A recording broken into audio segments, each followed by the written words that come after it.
우리는 모두 하늘에 속한 신령한 복을 받은 사람인 줄로 믿습니다. 하나님께서 우리에게 신령한 복을 주셔서 하나님의 자녀로 삼아 주셨습니다. 그리스도 안에서 영원토록 하나님의 그 영광을 찬송하게 하는 존재들로 세워 주셨습니다. 그것은 다른 표현으로 할 때는요, 동시에 우리가 그리스도의 군사로 부르심을 받은 것이기도 합니다. 하나님은 우리를 하나님의 자녀로 삼으실 때에 이 땅의 육체의 여정을 걸어가며 하나님의 전사로서 서기를 원하십니다. 여러분 아시다시피 예수님을 믿고 믿음의 여정을 간다는 것은 참 기쁘고 행복한 일입니다. 인정하시면 아멘 하십시오. 별로 인정이 안 되시는 것 같은데 제가 이걸 준비하다가 그런 생각이 문득 들었습니다. 예를 들어서 사실 그런 거에 비교하는 건 좀 기분 나쁘지만 우리 예수님도 그렇게 비교하여 우리에게 도전하셨으니까 그걸 의지하여 말하자면, 만약에 워싱턴 DC 백악관에서 이런 걸 여러분에게 약속했다고 한번 가정해 보십시오. 누구든지 이 백악관으로 오면 밀리언 달러를 주겠다, 아니 빌리언 달러를 주겠다. 밀리언에는 요즘 우리가 좀 깜딱 안 하죠, 그죠? 그래도 한 50 billions 달러를 주겠다, 이렇게 약속을 했다고 한번 가정해 보십시오. 근데 조건은 뭐냐면 걸어와야 된다. 아이고야, 어떡하나 싶죠? 근데 안 가겠습니까? 전 갑니다. 더군다나 야, 이거 어떻게 가지? 나 몸이 약한데 건강도 주겠답니다. 와, 그 먼 길 언제 가나? 가는 길 동안 이거 어떻게 먹고 살지? 필요한 것도 채워주겠답니다. 와, 미국 무서운데 가다가 총 맞으면 어떡하지? 보호까지 해주겠답니다. 안 갈래요? 갑니다. 비록 오늘 하루길 피곤할 수 있죠. 또 아이고 내가 가야 되나 싶은 마음이 들 수도 있죠. 하지만 그 약속을 딱 생각하는 순간 우리의 마음에는 기쁨이 넘칩니다. 이 길 가고야 말겠다는 그런 마음이 생기고요, 오늘도 이만큼 온 곳에 대하여 행복하고 남은 길도 행복하게 갈 수밖에 없는 것입니다. 그게 믿음의 여정입니다. 여러분, 하나님의 약속, 우리에게 영생을 주시고 천국을 주시고 우리에게 상급을 주겠다는 약속이 빌리언 달러만 못할 것 같습니까? 비교하는 것조차 기분 나쁩니다. 그것과 비교할 수 없는 영원한 것을, 최고의 가치를, 그 무엇과 바꿀 수도 없는 것을 주시겠다고 약속하셨습니다. 그렇기 때문에 우리는요, 아무리 그 길을 가면서 어떠한 일들을 만난다 할지라도 포기할 수가 없는 겁니다. 그리고 좀 기분 나쁜 일이 생겨도요, 우리의 마음을 가만히 살펴보면 기쁨과 행복이 넘칠 수밖에 없습니다. 그러니 우리의 믿음의 여정은 기쁘고 행복한 길입니다. 그리고 동시에 알아야 될 건 뭐냐면, 그 길을 감에 있어서 우리는 여전히 전투하며 가야 한다는 사실도 있다는 점입니다. 왜 그런가 하니, 그 길을 간다는 것은 육신의 날들을 사는 것이고, 또 그 길을 갈 때에 하나님께서 우리에게 약속하신 것이 나만 구원받는 것이 아니라 누군가에게도 그 구원, 하나님이 주시기로 약속하신 것을 줄 테니까 그들을 설득하고 전도하여 데리고 오라고 하십니다. 내 걸 나눠주는 게 아닙니다. 나도 똑같이 받고 그 사람도 똑같이 받는데 전도한 나는 거기에 플러스 보너스까지로 상급도 주신답니다. 그런데 그들이 지금 누구에게 매여 있냐면 악한 원수 마귀에게 매여 있습니다. 그들은 모릅니다. 그들은 그저 이런저런 세상의 것에 매여 살고 있고 자기 나름대로의 철학과 목표를 가지고 산다고 그렇게 믿어 의심치 않습니다. 그러나 우리는 압니다. 그들은 지금 사망의 그늘에 앉아 있는 것이고 그들의 결국은 영원한 지옥밖에 없다는 사실을 알고 있습니다. 그래서 그들에게 구원을 증거하고 그들도 우리와 함께 이 믿음의 여정, 하나님이 약속하신 그 빌리언 달러와는 비교할 수 없는 그 영원하고도 복된 길을 가고자 전도할 때에 우린 분명히 씨름을 해야 됩니다. 영적인 전투를 해야만 합니다. 우리의 씨름은 혈과 육에 속한 것이 아닙니다. 사람을 대상으로 싸우는 게 아니란 말이에요. 우리의 싸움의 본질은 뭔가 바로 하늘에 있는 악의 영들입니다. 그러나 안타깝게도요, 이 악의 영들을 대적하여 싸워 이길 수 있는 힘은 우리 자신에게는 없습니다. 우리 자식에게는 그것이 없기 때문에 우리 아버지 하나님께서 예수 그리스도 그 독생하신 분을 보내주셨고, 누구든지 그를 믿는 자들에게는 하나님의 자녀가 되는 권세를 주셨으며 성령의 충만함을 주셔서 우리로 하여금 하나님의 전사의 모습으로 세워주십니다. 그때에 우리에게 구체적으로 허락하신 것이 뭐냐면 하나님의 전신갑주입니다. 바로 전사의 모습으로 그 기쁘고 행복한 길을 감에 있어서 당연히 이 악한 영들과 싸워야 하고 죽어가는 영들을 살리기 위해서는 우린 전부 다 하나님의 전신갑주를 취하는 자가 돼야 됩니다. 우리에게 명령하십니다. 내가 전신갑주 줬으니까 가만히 있으라가 아닙니다. 하나님의 전신갑주를 취하라 명령하십니다. 그건 무슨 얘기냐면 이미 주셨습니다. 우리에게 주셨는데 이걸 내가 정신을 차리고 입는 자, 취하는 자가 되어야 된단 말입니다. 하나님의 전신갑주를 내 것으로 삼지 아니하면 우린 그 전투에서 승리할 수가 없습니다. 이길 수가 없습니다. 그래서 오늘도 주님께서 우리에게 명령하고 계신 겁니다. 하나님의 전신갑주를 취하라. 왜 그걸 취하게 하시는가? 그 이유는 뭐냐면 우리로 하여금 이 모든 악한 영들을 능히 대적하게 하려 하심인 것입니다. 겨우 대적하는 거 아닙니다. 넉넉히 대적하게 하시려고, 충분히 대적하게 하시려고 우리에게 하나님의 전신갑주를 주셨고, 주신 것을 내 것으로 삼으라고, 나의 것으로 취하라고 명령하고 계십니다. 그리고 그렇게 모든 일들을 마친 후에는 서기 위함이랍니다. 그때 서는 모습은 무엇입니까? 바로 승리자의 모습으로 서는 것입니다. 챔피언의 모습으로 서 있는 것입니다. 그냥 상처뿐인 영광, 그런 게 아니란 말입니다. 누가 봐도 저 사람이 승리자구나, 누가 봐도 저 사람이 챔피언이구나 하는 걸 알 수 있게끔 우리를 서게 하시고자 하나님의 전신갑주를 입으라고 명령하십니다. 사랑하는 여러분, 하나님의 전신갑주를 취하십시오. 여러분의 것으로 삼으십시오. 승리가 우리의 것입니다. 우리가 승리자입니다. 예수님의 승리가 나의 승리요 우리의 승리가 될 줄로 믿습니다. 이 전신갑주를 취해야 됩니다. 하나님이 이미 주신 것을 취하지 않는 사람은 바보입니다. 아니, 주신 것을 취하지 않고 그거를 장롱 속에 꽁꽁꽁꽁 숨겨놓고 맨날 힘없는 사람처럼 비실비실거리고 살고 아무것도 없는 사람처럼 여기저기 기웃거리고 산다면은 얼마나 아버지 하나님이 속상하시겠습니까? 여러분들도 부모시면 알 거 아닙니까? 자녀에게 넉넉한 걸 줬는데도 불구하고 얘가 맨날 이웃집 기웃거리면서 여기저기서 얻어먹으려고나 하고 마치 부모님 없는 애처럼 그냥 고아처럼 살고 그러면 여러분 그애 가만두겠어요? 데려다가 그냥 혼을 내든지 이래야죠. 아버지의 마음도 마찬가지입니다. 하나님이 주셨으니 여러분은 취하셔야 됩니다. 그리고 그것을 사용하셔야 됩니다. 주님의 능력을 보게 될 것입니다. 주님의 승리를 발견할 것입니다. 하나님이 응답하시는 분이라는 사실을 우리의 이 믿음의 여정 가운데서 확인하게 될 것입니다. 그럼 구체적으로 하나님의 전신갑주는 뭔가? 첫째로는요, 진리로 허리를 묶으셔야 됩니다. 진리로 우리의 허리띠를 띠는 자가 되어야 됩니다.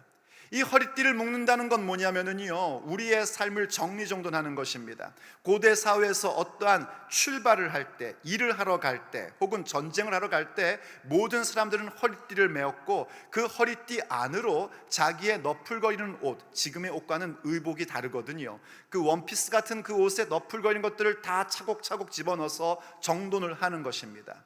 이 모습은요, 그저 로마 군대의 모습만이 아닙니다. 사도 바울이 에베소 교회에게 하나님의 전신갑주를 입으려 할 때에 아마도 1차 독자인 에베소 교회 사람들은 로마 군병들의 모습을 생각했을 것이고 사도 바울 역시 그것을 염두에 두고 이야기했을 것입니다. 그러나 단순히 그런 것만이 아니라 이 하나님의 전신갑주에 대한 내용들은요, 성경 도처에 있는 비유들을 마치 종합선물 세트처럼 하나로 콱 묶어놓은 겁니다. 여러분, 종합선물 세트 기억나십니까? 이 기억나시는 분은 조금 그래도 그렇죠? 예. 기억나십니까? 그 어릴 때 손님이 올 때 종합 선물 세트 사가지고 오시는 분들은 최고입니다. 최고. 그거 딱 뜯으면은 막 과자도 있고 막 샤브레도 있고 막 영양갱도 있고 막 생각이 막 나네요. 껌도 있고 막 초콜릿도 있고, 우와, 이런 것처럼 하나님의 종합 선물 세트로 지금 여기다가 확 모아놓은 겁니다. 이 진리의 허리띠를 띠는 모습은요, 단순히 군인들, 그 당시 사람들이 보는 군인들의 모습이 아니라 우리 예수님의 모습이란 말입니다. 우리가 살펴봤듯이 이사야 11장에 보면은 오실 메시아에 대한 말씀을 하시는데, 그분이 공의로 허리띠를 띠고, 그리고 그분의 의로서 몸을 맸다, 몸을 띠었다, 이런 표현이 나온단 말이죠. 우리도 진리로 허리띠를 그렇게 맬 줄 아는 자가 되어야 됩니다. 그럼 우린 진리인데 왜 예수님은 공의인가? 예수님이 진리시거든요. 그러니까 그분이 우리에게 나타날 때는 공의로서 당신의 띠를 띈 것을 보여주시듯이 우리는 이 땅 가운데 싸우며 나갈 때에 우린 진리로 허리띠를 매야 됩니다. 그럼 진리가 뭡니까? 이 세상엔 진리라는 게 존재하지 않습니다. 왜냐하면 진리라는 것은요, 변하지 않는 이치입니다. 보편적 이치와 사실을 일컬어 진리라 얘기하는데, 이 땅에는요 그렇게 누구에게나 변함없는 이치, 보편적인 사실, 이러한 것들은 존재하지 않습니다. 왜냐하면 시대에 따라, 문화에 따라, 나라에 따라 그 모든 도덕, 윤리, 문화라는 것은 완전히 다르기 때문입니다. 오직 변하지 않는, 변함없는 이치, 보편적 사실이라는 건 무엇밖에 없는가? 하나님의 말씀밖에 없습니다. 아주 요약으로 얘기하면, 하나님이 세상을 이처럼 사랑하셔서 독생자를 주셨으니 이는 그를 믿는 자마다 멸망치 않고 영생을 얻게 하려 하심이라. 누구든지 예수 그리스도를 믿는 자에게는 하나님의 자녀가 되는 권세를 주신다. 이것만이 진리입니다. 이 진리로 내 삶을 정리정돈할 줄 알아야 됩니다. 우리가요 믿음의 여정을 가며 하나님의 군사로 살아갈 때에 우리의 삶의 일상에 여러 가지 복잡 다단한 일들이 많습니다. 그러한 일들을 어떻게 정돈할 것인가? 바로 이 진리로 정리정돈해야 됩니다. 과연 이 문제가 구원과 관련된 것인가? 이 문제가 생명을 주는 것인가? 이러한 것을 여러분들이 정리정돈할 줄 아셔야 됩니다. 무슨 말인지 이해가 되십니까? 이거 점점 길어지면 진도 못 나가는데요. 궁금하신 분은 www.tacomansc.org에 들어가셔서 금요기도회를 찾아서 지난주 말씀을 들으시면 좀 더 정확하게 이해가 되실 것입니다. 그래서 이렇게 진리의 허리띠를 딱 맨 다음에 두 번째는 뭘 해야 되는가? 의로서 가슴을 보호하셔야 됩니다. 의의 호심경을 취하라고 우리에게 얘기합니다. 이 호심경, 흉배라는 건 이 가슴, 이 몸통을 보호하는 것인데, 본디 이것은요 갑옷의 가장 기본적인 것입니다. 허리띠를 매는 건 내 이 옷을 묶음으로써 이제 앞으로 내가 이 전쟁을 나갈 것이다, 이 믿음의 여정을 갈 것이다 라는 것을 확인하는 것이라면, 의의 호심경이란 건 바로 그 진리로 말미암은 결과로 기본적 갑옷을 탁 입게 되는 것입니다. 이 가슴 부분을 우리가 잘 보호할 줄 알아야 됩니다. 이것 역시 하나님을 닮은 모습입니다. 하나님은 역시 공의로 당신의 흉배를 삼으시는, 공의로 갑옷을 입으시는 모습을 성경이 우리에게 얘기해 주고 있는데, 우리도 바로 우리 주님, 우리 아버지를 닮은 모습으로 의로서 가슴을 보호하는 겁니다. 그때 그 의는 무엇입니까? 나의 의가 아닙니다. 오직 예수 그리스도의 의, 하나님의 의입니다. 하나님의 의로 가슴을 보호할 줄 알아야 됩니다. 가슴을 보호한다는 건 뭐냐면요, 이 내장을 보호한다는 걸 얘기하는데, 이 성경 시대 사람은 이 내장을 어떻게 생각했냐면 인간의 감정선으로 생각을 했었습니다. 그러니까 우리가요 이 신앙생활하면서 마음 아프고 상처받고 이러한 것들이 참 힘들고, 그것이 우리의 믿음을 포기하게끔 만들 때가 종종 있단 말입니다. 우리가 이성적으로 이해가 안 돼서 교회를 떠나거나 믿음을 포기하는 경우는 매우 드뭅니다. 왜냐하면 그런 어떤 내 생각에서 내가 이해가 안 된다 하면은요 목사들에게 물어보면 되거든요. 그럼 목사들이 잘 설명해 주거든요. 그럼 해결이 됩니다. 성경이 제가 젊었을 때만 해도 참 풀리지 않는 난제들이 굉장히 많았었습니다. 그런데 지금은 어떤가? 거의 없습니다. 제가 볼 때는 주님 오실 날이 가까워서 주께서 모든 비밀을 다 밝혀주시는 것 같아요. 이건 제 개인적인 견해일 뿐입니다. 하여튼 제가 젊을 때 20대 때만 해도 성경의 난해 구절이라는 게 너무너무나 많았는데 지금은 거의 없습니다. 거의 모든 비밀이 다 밝혀지고 있고 성경의 말씀이 창세기부터 계시록까지 일목요연하게 매우 논리적으로 차곡차곡 설명되고 있습니다. 이 논리적이란 얘기를 하다 보니까 지난주에 제가 잘못 얘기한 게 생각이 나는데, 제가 지난주에 논리적이 아니에요. 제가 이 얘기했던 건 그 얘기가 아니고, 제가 그냥 옛날에는 논리성이 없었던 사람인데 지금 논리적이 될 수 있었던 원인이 어디에 있냐면 성경대로 묵상하고 성경대로 설교하고 성경대로 생각하다 보니까 논리적이 됐단 말입니다. 별것 아니지만 목사가 강단에서 잘못 얘기하면 안 되기 때문에 정정을 해드리는 겁니다. 자, 어쨌든 성경은 그렇게 매우 일목요연하고 수미일관하게 쫙 나오고 있단 말이에요. 그러니 이것이 이성적인 부분에서 내가 뭔가 잘 안 돼서 믿음을 갖지 않는다, 이런 경우는 없습니다. 거의 대부분 뭐냐면 마음 다쳐서입니다. 기분 나빠서, 감정 상해서, 그래서 에이 안 나가 이렇게 되는 겁니다. 그런데 왜 우리가 이 감정선에 문제가 생기고 마음의 상처를 받는가? 거의 99%가 뭐냐면요, 나를 알아주지 않는다는 겁니다. 내가 누군데, 내가 했던 공로, 내가 했던 노력, 혹은 나의 어떤 그 위치, 이러한 것들을 알아주지 않으니까 마음의 상처를 받는 겁니다. 우리가 그럴 수 있지요. 누군가에게 무시당하는 것 같고 나를 알아주지 않은 것 같으면 마음 다칠 수 있습니다. 그런데 그때에 하나님의 전신갑주를 입는 자, 우리 하나님을 닮은 사람은 무엇을 점검해야 되냐면 지금 나의 가슴에 무엇으로 보호되고 있는지를 보셔야 됩니다. 내 공로, 내 의, 내 자랑인가? 아니면 오직 하나님의 의, 복음에 나타나는 하나님의 의인 예수 그리스도로 내가 흉배를 삼고 있는가? 이걸 점검하셔야 됩니다.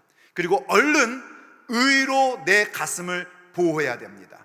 하나님의 의, 예수 그리스도의 의로 내 가슴을 보호하고 전쟁터로 나갈 준비를 하셔야 됩니다. 그리고 세 번째 우리에게 입으라고 하는 것이 있습니다. 이제 오늘 우리가 본격적으로 보게 돼야 되는 것인데, 바로 평화의 복음으로 신발을 신으셔야 됩니다. 신발을 신으셔야 됩니다. 싸움터로 나가는 자는 신을 신어야 됩니다. 오늘 본문 15절에서 말씀하고 있죠. 평안의 복음이 준비한 것으로 신을 신고 라고 얘기합니다. 이 신발을 신는다는 건 군인에게 있어서 매우 중요합니다. 왜냐하면 전쟁터라는 곳은요, 이렇게 카페트 위가 아니거든요. 돌도 있고요, 가시도 있고요, 무기 파편도 있고요, 여러 가지 그러한 부분들, 여러 가지의 그 자잘구리한 장애물들이 있단 말입니다. 거기를 맨발로 걸어가면 발을 다칩니다. 발을 다치면은요, 전투력이 급격히 하락합니다. 여러분 발 다쳐본 적 있으시죠? 일할 만 하십니까? 아니요, 일을 할 수가 없습니다. 발은 그만큼 중요한 겁니다. 더군다나 군인에게 발이라는 것은 발을 다친다는 건 매우 치명적인 겁니다. 현대전에서도요, 이른바 그 발목 지뢰라는 거 들어보신 적 있으십니까? 군대를 모르시는 분 잘 모르시고 발목 지뢰라는 게 있습니다. 지뢰는 밟으면 터지는 건데 이게 사람을 완전히 다 죽이는 게 아니라 발목만 딱 다치게 만드는 그런 지뢰예요. 이걸 왜 만드냐면요, 전략적으로 그런 걸 만들어서 심어 놓습니다. 왜 그런 거 하니, 내 아군이 한 명이 발목이 다치지 않습니까? 그러면은 적어도 2사람이 거기에 붙어야지 됩니다. 그러면 3사람이 전투력을 잃어버리는 거예요. 이렇게 심각한 손실을 갖게 되는 게 발을 다치는 겁니다. 그래서 발이 중요합니다. 군인들은요, 이 발을 튼튼하게 해야지 됩니다. 그래서 신발을 신어야 돼요. 군화를 신어야 되는 겁니다. 옛날에 월남전에서도 일반 군화는 안 되기 때문에 이른바 장글화, 정글에 맞는 군화가 따로 나올 만큼 그렇게 신발은 굉장히 군인에게 중요한 역할을 하는 것입니다. 그럼 왜 우리가 이렇게 신발을 신어야 되는가? 그 이유도 역시 우리 예수님을 닮고 싶어서입니다. 우리 예수님은 신발을 신으실 필요는 없습니다. 왜냐하면 그분이 평화의 복음 그 자체신데 어떻게 평화의 복음으로 신발을 신으실 수 있겠습니까? 하지만 그분의 발은 어떤가? 그분의 발은 주석과 같은 모습으로 표현됩니다. 요한계시록 보면은요, 예수님의 발을 이렇게 표현하고 있는 게 나옵니다. 요한계시록 1장 15절 말씀을 보십시오. 그 다음 3장에도 나오는데 1장 15절만 보죠. 그의 발은, 예수님의 발을 얘기하는 거예요. 그의 발은 풀무불에 단련한 빛난 주석 같고 그의 음성은 많은 물소리 같더라. 주석이란 건 뭐냐면 청동, 노쇠를 얘기하는 거예요. 풀무불에 단련한 주석 같은 발이 우리 주님의 발입니다. 그 발로 뭐 하시는 줄 아십니까? 원수들을 밟으십니다. 우리도 그거 닮아야 된다는 얘기입니다. 근데 우린 무엇으로 신발을 삼아야 되는가? 예수님의 발은 주석이고 그것을 담는 모습으로 신발을 신어야 되는데, 그때 우리가 신어야 될 신발은 평화의 복음에 예비한 것, 준비한 것으로 신는 겁니다. 그때 그 준비한 것이라는 뜻은요, 단단함 혹은 확고함으로도 번역될 수 있는 단어입니다. 풀어 설명하면 이겁니다. 평화의 복음으로 확고하고도 단단하게 준비한 것이 내 발을 보호하는 신발이 되어야 합니다. 그걸 신어야 됩니다. 평화의 복음이란 것이 무엇일까요? 평화의 복음의 신발, 그러면 우리들 교회에서는요 흔히 먼저 생각하는 게 뭐냐면 선교, 전도, 이것부터 생각합니다. 아니요, 그것부터 생각하시면 안 됩니다. 그게 아니라 내가 먼저 신어야 될 신발이라는 걸 먼저 아셔야 됩니다. 전도하러 그냥 나가시면 안 됩니다. 평화의 복음으로 신발을 신고 가셔야 됩니다. 왜냐하면 우리가 가는 영적 전투의 길에도 여러 가지의 장애물들이 있기 때문에, 우리가 발 다치면 나만 힘든 게 아니라 옆에 있는 사람들도 힘들게 만들기 때문입니다. 그럼 평화의 복음은 뭘까요? 일단 평화를 생각해 보십시오. 복음은 여러분들이 알죠. 예수 그리스도가 복음이십니다. 예수님 믿으면 구원받는다는 것이 복음입니다. 분명히 진리의 허리띠를 맺고 예수 그리스도로 말미암은 의로서 갑옷을 입고 흉배를 입었음에도 불구하고 다시 또 평화의 복음으로 신으라는 거예요. 그 복음인데 앞에 평화라는 걸 강조하기 위해 지금 이 얘기를 하고 있는 거란 말입니다. 그때 평화라는 건 일반적인 평화가 아닙니다. 예수님이 주시는 평화입니다. 나의 평안을 너희에게 주노라 하셨을 때 그 평안입니다. 그 평안은 어떤 평안이냐면 이런 겁니다. 예수님께서 또 말씀하시죠. 내가 너희들에게 평안을 주러 왔는 줄 아느냐? 아니다, 검을 주러 왔노라 하고 말씀하십니다. 아비가 그 아들과 어머니가 딸과 시어머니와 며느리가 서로 불화하게 하려 함이다 하고 말씀하십니다. 예수님은 분명히 평화의 왕이십니다. 우리에게 평화를 주시고자 오셨음에도 불구하고 그런 말씀을 하신 이유는 그들이 지금 누리고 있는 평화는 예수님이 주시는, 하나님이 주신 참된 평안이 아니라 인간의 평안이기 때문입니다. 저는 그걸 가짜 평안이라고 얘기합니다. 그냥 아무 일 없는 거요, 어제나 오늘이나 똑같이 살아가는 거요, 그저 좋은 게 좋은 거요. 그것은 평안이 아닙니다. 진짜 평안은 뭐냐면 예수님으로 말미암아 갖게 되는 하나님 아버지와의 평안, 그 평화의 관계를 갖게 됨, 그것이 평안입니다. 이 평안을 위해서 우리는요 사실은 가짜 평안을 부서뜨려야 될 때도 있습니다. 그거를 과감하게 부서뜨리며 갈 수 있어야 됩니다. 그게 우리의 발이 되어야 된단 말이에요. 가는 곳마다 가짜 평안은 부서뜨리고 진정한 평안의 복음을 선포할 줄 알아야 됩니다. 그럴 때 주님께서는 우리의 발 가운데 무엇을 밟게 하시는가? 이 더러운 원수들을 밟으며 나갈 수 있는 권세와 능력을 주십니다. 여러분, 그 앞에 두 가지에 있었던 진리의 허리띠와 의의 호심경은 내 기본적인, 나 개인적인 복장 갖춤 정도입니다. 그래서 그 복장을 갖추고 서는 거죠. 이때 선다는 건 어떤 의미죠?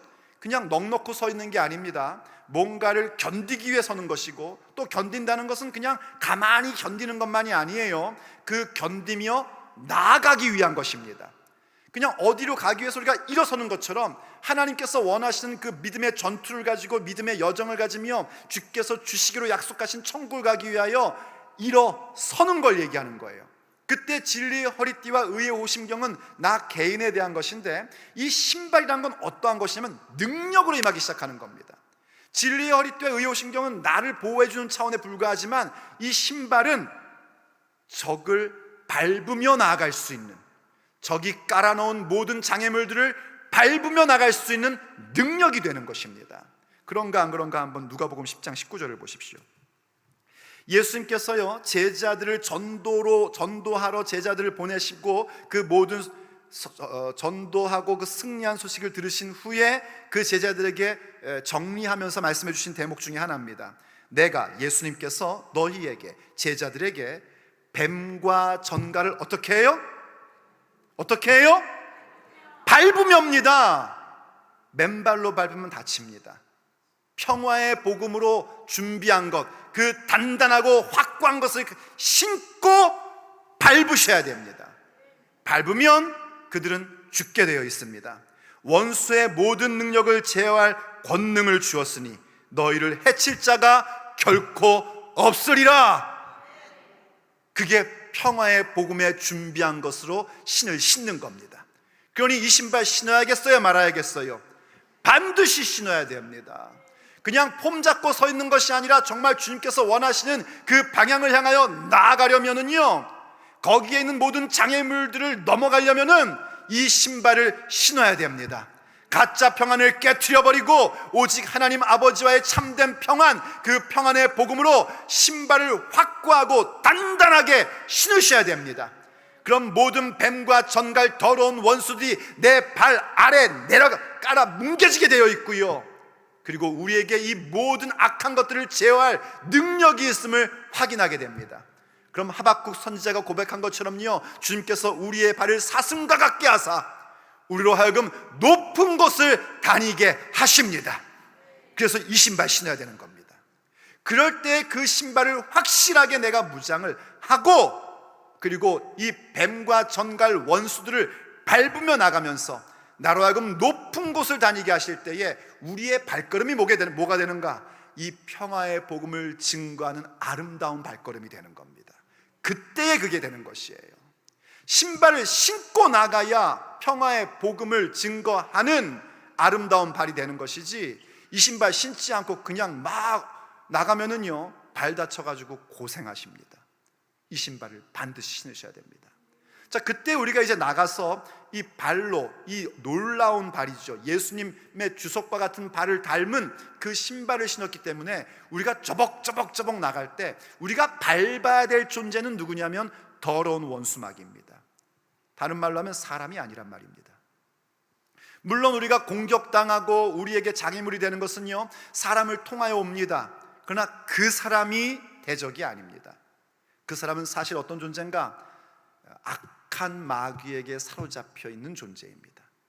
그들은 무엇을 들어야 되는가? 우리가 증거하는 이 평화의 복음을 들어야 할 자들입니다. 그래서 그들에게 복음을 증거하는 길로 나아갈 줄 아셔야 됩니다. 대적이 누구인지를 확실히 분별하면서 그렇게 나아갈 수 있는 힘이 바로 이 평화의 복음으로 준비한 것, 그 단단하고 확고한 것을 신은 자들의 모습입니다. 그럴 때 바로 이사야서에 있는 말씀이 성취되는 겁니다. 이사야 52장 7절입니다.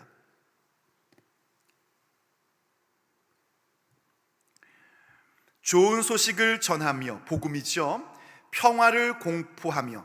자, 좋은 소식과 평화가 같이 나와 있는 거 발견되십니까? 평안의 복음, 복된 좋은 소식을 가져오며 구원을 공포하며 시온을 향하여 이르기를 내 하나님이 통치하신다 하는 자의 산을 넘는 발이 어찌 그리 아름다운가. 할렐루야. 비로소 내가 그 신발을 확고하게 신고 있을 때에 우리의 발은 아름다운 발이 되는 것입니다. 그때 선포하는 핵심이 뭐죠? 핵심은 이겁니다. 하나님이 통치하신다. 그러니 뭐 하라는 겁니까? 그분의 통치 앞에 무릎 꿇으라는 겁니다. 그분의 통치 앞에 회개하고 하나님의 자녀가 되라 하는 걸 선포하는 것입니다. 내가 그러한 평화의 복음을 확실하게 신발로 신은 자이기에 그것을 선포하며 나가게 되고, 선포하며 나갈 때에 뱀과 전갈인 바로 원수마귀는 내 발 앞에, 내 발 아래 밟히게 되어 있고, 그리고 죽어가는 영혼들은 복음의 소식을 들으며 받아들이는 자는 구원을 받을 것이요, 거부하는 자들은 여전히 죄악 가운데, 사망의 그늘 가운데 있을 수밖에 없는 것입니다. 그러니 이 평화의 복음을 준비한 것으로 확고하게 신발을 신으십시오.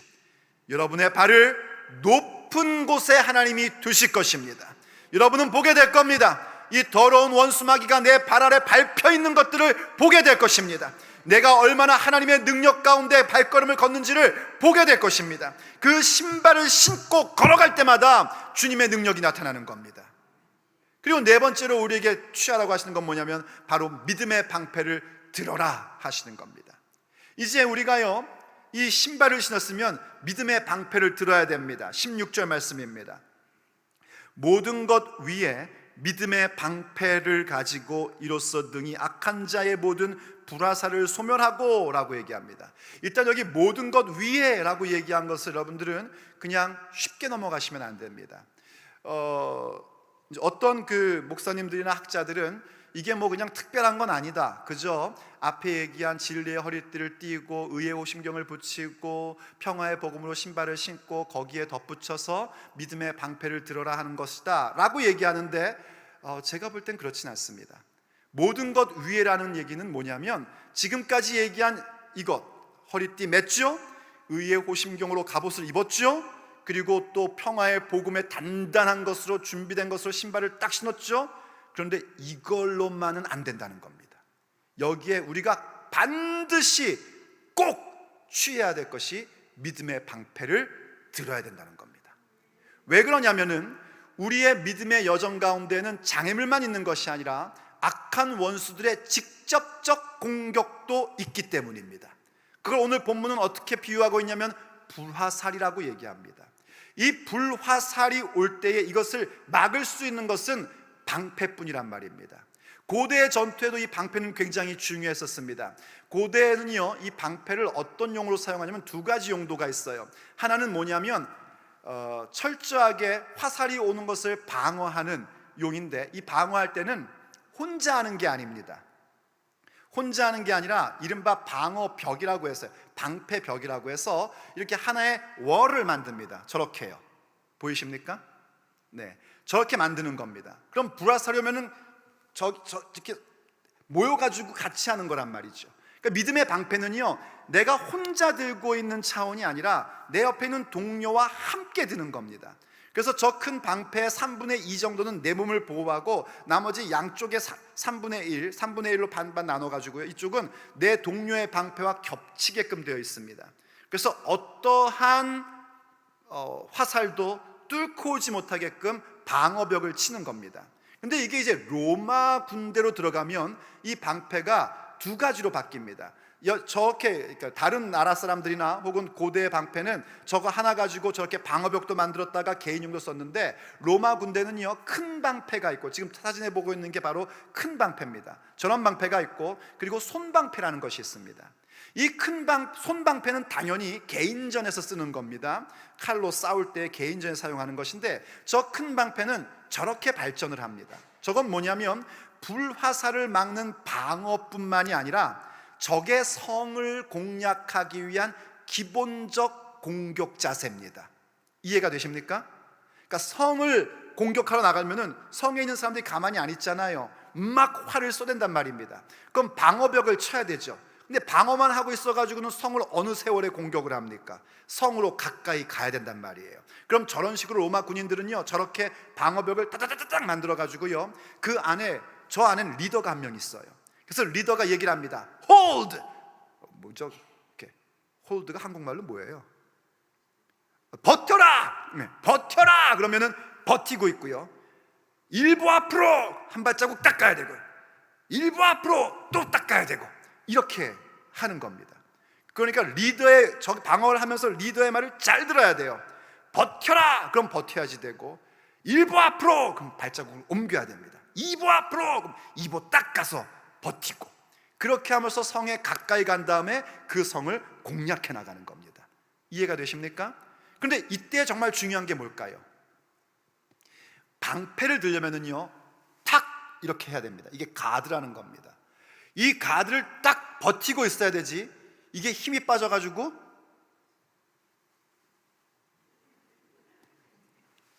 이렇게 내려오면 심각해지는 겁니다. 나만 다치는 게 아니라 내 동료들까지 같이 다치게 됩니다. 아까 신발을 안 신을 경우엔 동료는 다치지 않지만 우리의 전투력이 상실되지만, 이 방패의 가드가 내려지면 내가 다치는 건 당연한 거고 내 옆에 있는 사람들도 같이 다치게 됩니다. 왜냐하면 저 방어벽이 무너지는 것이기 때문입니다. 그래서 이 가드를 내리면 안 됩니다. 믿음의 싸움도 마찬가지입니다. 영적 전투도요, 이 방패가 반드시 있어야 됩니다. 이 불화살 같이 던지는 악한 마귀의 공격을 막으려면 우리가 이 방패를 들어야 되는데, 나 혼자 드는 것이 아니라 한 지역교회가, 한 순위, 한 부서가, 한 팀이 함께 믿음의 방패를 들어야 된단 말입니다. 그럴 때 내가 이 가드가 내려오면 안 돼요. 믿음의 방패를 들다가 가드가 내려오는 걸 전문용어로 뭐라고 그러냐면요, 낙심이라고 하는 겁니다. 낙심하면 가드가 내려옵니다. 낙심하는 건 포기하는 거거든요.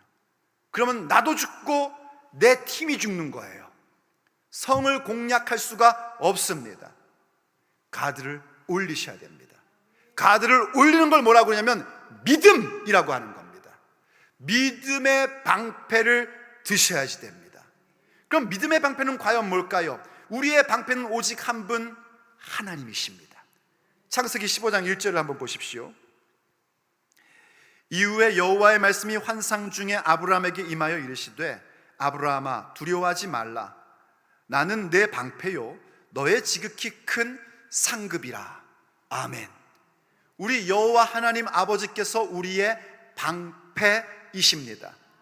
이 믿음의 방패를 온전히 들려면은요, 하나님이 나의 방패시라는 사실에 대하여 확신을 하셔야 됩니다.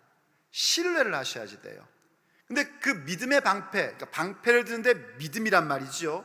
이 믿음이라는 건 어떤 걸 얘기하는 것인가? 지금 이 말씀이 여러분 어떻게 임한 말씀인지 기억하실 겁니다.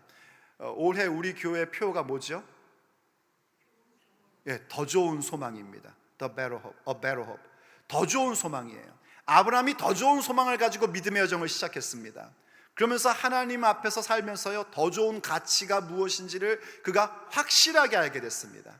그래서 더 좋은 가치에 의하여 자기의 삶을 일구며, 말하자면 영적인 씨름을 하면서 살았는데, 문득 생각이 나는 거예요.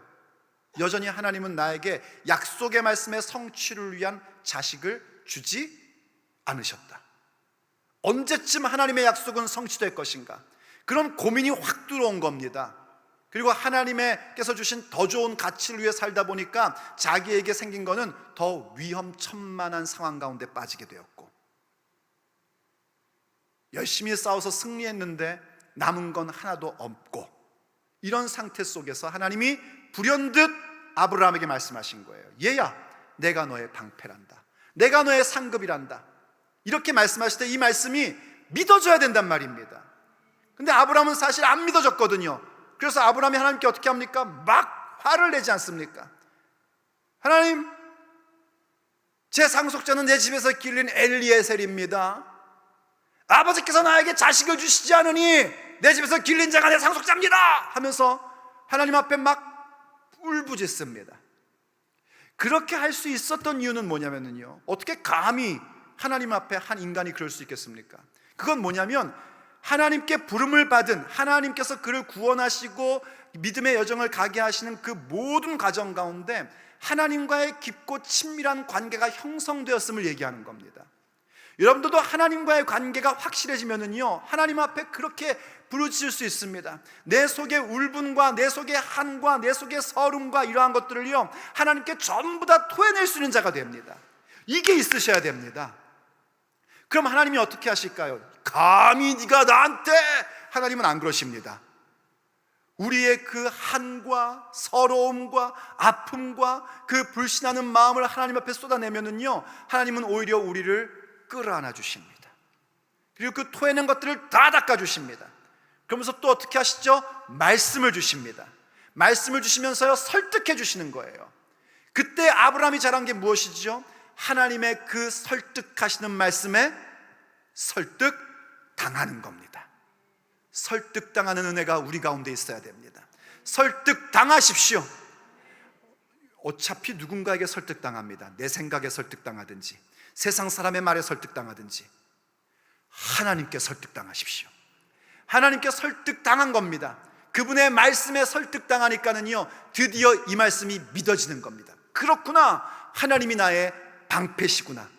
이 내려졌던 가드가요, 다시 확 올라오는 거예요.